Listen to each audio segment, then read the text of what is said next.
What is up everyone, it's PWilhelm with another Diablo 3 build guide video for season 17.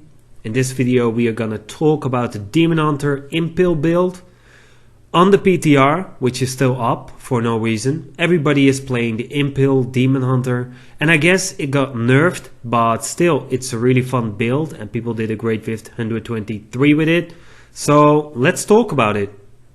So if you want to run this build, then first of all you need all the 6 pieces of the shadow set.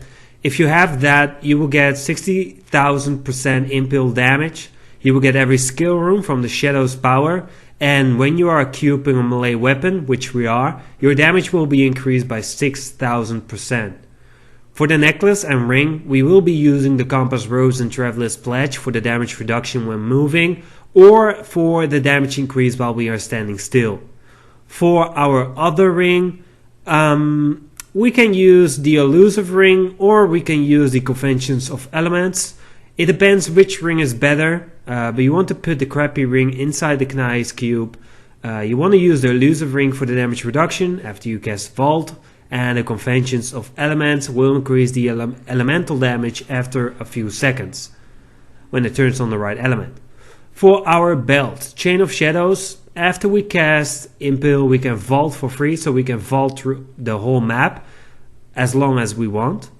For our braces, Strong Arm Braces, after we vault through enemies they will get knocked up and we will deal 30% more damage to those monsters.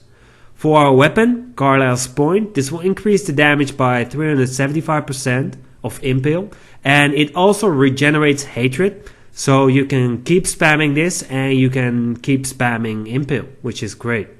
For our offhand quiver, that will be Holy Point Shot. This will increase the number of impales you have. It will throw 2 impales more, which is more damage. For our Knight's Cube, you definitely want to use Dawn. This will reduce the cooldown of Vengeance by 65%, and we want to have Vengeance up the whole rift long. We also need Aquila Caress, unfortunately, because we need that 50% damage reduction. And as last, Conventions of Elements, because when it rotates on the right element you will deal more damage. For the legendary gems, you want to use... My mouse isn't working. Oh my. You want to use Bane of the Trapped for the damage increase, and it will also slow enemies. Gokok of Swiftness, because this is giving us 1% attack speed and cooldown reduction, and we can have a total of 15 stacks. And of course Pain Enchanter for the bleeding effect and the massive attack speed. And that's great. The more monsters are bleeding, the more attack speed you get. So you just want to get 600 Paragon points for this one. Just max everything. That's around 600 Paragon points. For the skills, Impale over penetration. This Impale will travel in a straight line and every monster who is getting hit is getting hit.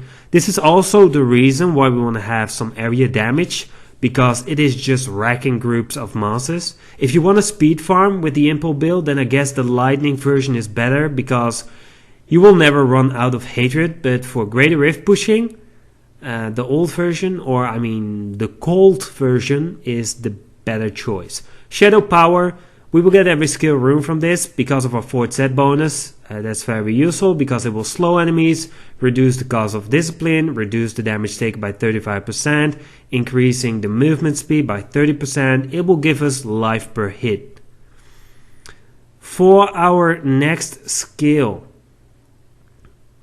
that will be Fan of Knives, Bladed Armor. This will give you 40% additional armor. And if you have 32% cooldown reduction, then this can be up always. Vault Rattling Roll, when enemies get knocked back, then it will get a stunned.